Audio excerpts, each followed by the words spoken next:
Is the yield from here, that's what people get from here, is it what the energy being spent, both energy and resources being spent? From the soaking to the planting, down to the harvest and processing, cassava cultivation has grown beyond just farming. It is now a key driver of value addition and economic empowerment. Join me as I speak with a farm manager, explore the farmland, and take you inside the processing factory where technology meets tradition to create real agribusiness impact. Okay, this is 1 hectare of land. So after we work with tractor, we don't do manually unless we want to plant and apply fertilizer. So after clearing the bush, the tractor will come plow. After plowing, they will harrow. So after harrowing, they will ridge. So after ridging, we will now plant cassava. We make use of TME 419. That's the species of cassava we use. Why? Why did you pick TME 419? Okay, because of its high yield potential, disease resistance, maturity. You can harvest in 6 to 10 months. Okay, 6 to 10 months. And then popularity. It's easy to get. Yes, that's why we choose it. Okay. And the high starch content. Now, what do you people use the produce to do? Do you sell it off as tubers, or are there other things you use it to? Sometimes we sell it off as tubers, but sometimes but our major purpose is to produce Garri or cassava flour. Yeah. Okay. Can you say this species is very good for the production of flour to be precise? Yes, because of its high starchy content. What if can't other species be used? Yes, you can use other species, but this one has a high content, a high starch content. That's why we use it. You can use we have Josephine, we have other species of cassava. So like I told you, the high rate, the maturity period, and then the high yield potential. But I get disadvantages that comes with working with this species. I've not seen any disadvantage. Yes, I've not observed any disadvantage. Yes, it's a very good species. Now, at what stage do you make use of fertilizer? Okay, if you plant after like 3 weeks. 3 weeks. Yes, 3 to 4 weeks. We'll now come and apply fertilizer. How many times do you use fertilizer? Is it just one? Just one, yes. And we make sure we apply small. We don't apply like 1 cup of, let me say 1 handful of fertilizer, because this species of cassava doesn't need too much fertilizer. Now, if you've been watching and wondering how cassava farming becomes a real business, this is where it gets interesting. You are about to see the part most people never show you: the value chain, the processing, the system that turns raw cassava into garri and fufu flour ready for the market. Stay with me, because what's coming next could change the way you see agriculture forever. So from the moment you people are done with the machineries and planting, are there people that harvest it, or is it still machinery? No, we do manual harvesting. Why? Is it that there are no machineries that can deal with it? We don't have any now. But I think there will be. There will be, because all these people that have bigger farms. But we use manual labor to harvest. Now tell me everything about your processing of the cassava into garri. Although we'll still get to the factory, right? But I want to know, once you get it from here, the cassava from here, what again are there things that you people do to the tubers before they are being processed? Okay, yes. If we get the cassava, we don't just process. We will scale it to know how many kg and how many pints to produce, or how many bags it to produce. So after scaling it, we will now take it to the factory and start processing. There we have pillars. We don't peel manually. We have pillars. We have grater. We have presser too. Now, from the moment you people start working on this farm, that is using the machineries to clear and everything, down to the harvesting, about how many months can it consume? Okay, like a year. 12 months, yes, before you harvest. Because like I told you, you can harvest in 6 months, 7 months, 8 months, 9 months to 1 year. Yes. Considering how large this farm is, how do you deal with the weeding? We use herbicide. Yes. Are there disadvantages that come? Okay, what is it? We use herbicide. Ask that question. Are there disadvantages that come with using herbicides? Yes. Because sometimes if you apply herbicide, the cassava will have a stunt growth. So that is why we now apply fertilizer to help it. So the chemicals cause stunt growth for the cassava. Yes. But don't you think going with manual weeding will be better than? Very expensive. Very, very expensive. Do you know how much laborers will collect to clear this with this farm, this particular 1 hectare? So it's very expensive. So that's why we use chemical. Sometimes we spray, like we spray before planting cassava, or maybe after planting cassava. We spray after plant. That's why we buried our cassava stem, so that you will not spray. So sometimes you spray after the growth, like this particular farm now, we will spray. So that is it. You've seen some of the activities that happen during the cultivation. Now it gets more interesting because later in this video, she will share with us how the harvested cassava is processed into a smooth fine flour, the kind you cook without lumps and with long shelf life. How long does it take you to apply fertilizer on 1 hectare? Okay, 2 days with 4 laborers. It can take us 2 days to apply fertilizer with 4 laborers. Is it expensive? Working with laborers now, that's on the side of fertilizer application. It's expensive now. Sometimes you pay them daily, sometimes they will give them contract. You pay a contract work. This is how much I'm going to pay you to apply fertilizer, or you pay them daily. But considering the 2 of them as contract and as daily pay, which one do you think is better? I will say to our own benefits, contract will be better. Like now during rainy season, if you take a worker to your farm and it start raining, you will pay the person now. Yeah, sure.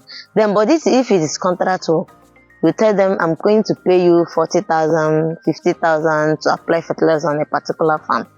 So whether it's raining or not, you have paid them. Whether it's going to take them 1 week, 2 weeks to complete the farm, is their own business. So how do you deal with the payment? Is it that you pay them up at once, or maybe you give them a little portion of the agreed amount, and then when they are done, you complete the payment? Okay, it depends on how they want it. Sometimes they will tell you keep the money for me after the job you pay them. Sometimes they will say give me half of the money. If I complete the job, you pay me the remaining. But no matter what, you will not give them the complete payment. I will not, yes. What are the things you think a farmer must know, or somebody that wants to get into this cassava production must know before getting into it? Okay, number 1, you must have money. You must have money, because this process is, you need to be financially, not having big money, like have interest in what you want to do. That is number 1 thing. You need to have interest. Don't do it because of the money you are getting from you will get from the farm. So just have the interest that I like farming, I love farming, I want to farm. Then have little money. Little money, about how much for a hectare? $1 million plus for a hectare, because that's how we collect the money to buy cassava stems. Like a bundle of cassava stems is up to 2,500. 2,000 to 2,500. It will take you like 30 bundles, 30 to 40 bundles to complete a hectare. Is it worth it? It's worth it. If you do the work very well, it's worth it. But there are a lot of disadvantage, and like now, for example, sometimes after planting your cassava, some of them will not germinate. You start afresh to replant them. So there are a lot of issues that comes with this cassava farming, but I think it's the best farming. Is the first farming somebody can invest in. Why do you think it's the best? Because it will give you time. Okay. Like after planting, you control the weed, you just leave the cassava to grow and come back and harvest. Unlike other farm this thing. Now I want to know something. You said sometimes when you plant they don't grow and you have to plant again. What do you think is responsible for that? Sometimes termites will attack them. Like I said, some herbicides will cause them not to germinate. So these are the two, or the nature of the land. Maybe the land doesn't have the nutrients. Now, is this TME 419? I think I've heard of it somewhere. I went on a tour and then the cassava farmer I met, she told me about it. Is this an improved species? Yes, it is. Like sometimes if you plant this Josephine, any species of cassava, you see them, they will not give you yield enough. Even without rooting agents, they have a high yielding potential, even without rooting agents. Sometimes if you uproot one stem of cassava, you will get like 6, 7, 8 tubers. Yes. It means it's worth it now. It's worth it. It's actually worth it. Now, is there any other species that you can say is a match to this one that a person can use if he does not want to make use of this TME 419? Josephine is a very good species. Do you have Josephine here? Is it just we don't have it here. But so far, TME 419 is the best. It's right? the best, yes. It's the best for us. It's the best for us. But if you check out that this one now, it's like Josephine. That one is Josephine. Yeah, is this one you own? No, it's not. No, it's not. Can this species be good for used to produce fufu? Yes, it has a very high starch content. It is good for fufu, it's good for flour, it's good for garri. We'll get to the factory. Then when we get there, this company produces garri and fufu for both local markets and export. Understanding that healthy, improved cassava stems can be hard to find, they have made them readily available to farmers along with rooting agents, while also offering free advisory sessions to support their customers. So this is the cassava peeling machine. Uses centrifugal force to push the cassava round to the side walls. It has rough protrusions that use friction to take off the bark from the cassava tuber. Like we fill up this bath. This is the bath size we use. Then we pour it in. Then we open the tap to moisten the back of the tuber so that it easily comes off the cassava. It's quite efficient. If you have massive production, it quickly peels. You can take a ton down in less than an hour. Or okay, let's say in about an hour's time, you've taken down a ton of cassava. Then okay, when the machine is done peeling, we open up this part. Then the cassava comes out into this bath where we wash it before we move it on to the next process. When we are done peeling and washing, we take it to the grating machine where it grates it down to the pulp state.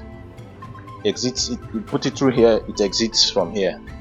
So from there we bag it for the water to drain from the grated starch. Then when the thing has drained a bit, we take it onto the presser. We put it into the presser. From there we leave it for, depending on the request of the garri, we leave it anywhere from 3 to 4 days so that it will ferment a bit. The more the garri ferments, the healthier, the less instant carbohydrate it has. So it's healthy. It brings out healthy garri for diabetic patients. So we leave it here 3 to 4 days. After the cassava has been pressed, we sieve. After sieving, we take it to the automatic fryer. The fryer, because the function of the fryer is to dry up the cassava, turn it into garri. So we leave it for some time, 15 minutes about, so that it will dry up quite properly. Then we pass it out through here into a container, from where it moves on to bagging and labeling. Okay, the machine can also be used to process flour. You put in the flour to dry it to extend its shelf life. So it can also be used for cassava flour. If you want to do fufu, it can be used for plantain flour. Any other flours we process, this machine is capable of drying it up. If the weather is good and we don't want to make use of this, we can sun dry it. But because where we are is a rainy environment, we most times use the machine. Okay, the automatic fryer can handle up to 5 of these buckets at a time for drying. And the machine, the source of heat is firewood, which is fed from underneath the machine from outside. I want you to give me a rundown of how the cassava tubers are being processed into flour. Okay. First of all, we harvest. After harvesting, in cassava flour production, we don't normally use the mechanical peeler. We use manual peeling, so that we get a finer texture and pure color. So after peeling, we now soak. We soak for like 5 days. So after soaking, we sieve. So after sieving, we now press to remove the excess water. So after pressing and removing the excess water, like during sunny days, we can sun dry. But this raining period, we don't sun dry. We use electric fryer to dry up the. So if you're sun drying, how long is it going to stay outside? 3 days. About 3 days. Yes, about 3 and days. then the next thing is the packaging. Packaging. No, because after sun drying, we have to grind again to get that smooth texture before we bag. So after the sun drying, it is to grind again and then package. Yes. Thank you very much. You're welcome. From the rich soil to the finished product, this farm is setting the standard in cassava cultivation and processing. Whether you are a local buyer, an exporter, a distributor, or a fellow farmer in need of healthy cassava stems, premium garri, or top-grade fufu flour, this is the partner you can trust. Contact them today. Do business with people who value quality, transparency, and consistency.